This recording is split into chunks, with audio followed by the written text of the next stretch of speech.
Welcome back to another technical deep dive here in the debug zone. Today, we're tackling a big question and breaking it down with insights from other users.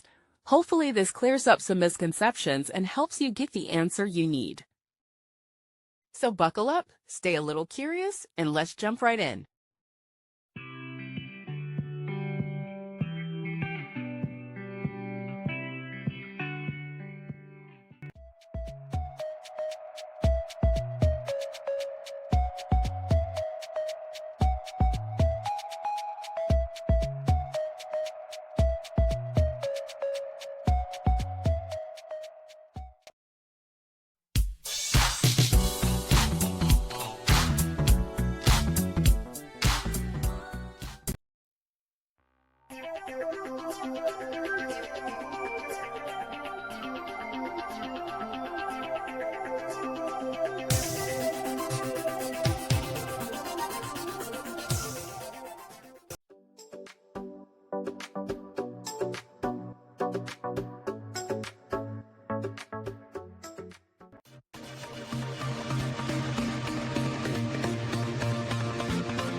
And that's a wrap.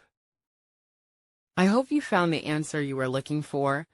If you did, take a second to hit that subscribe button. It really helps out.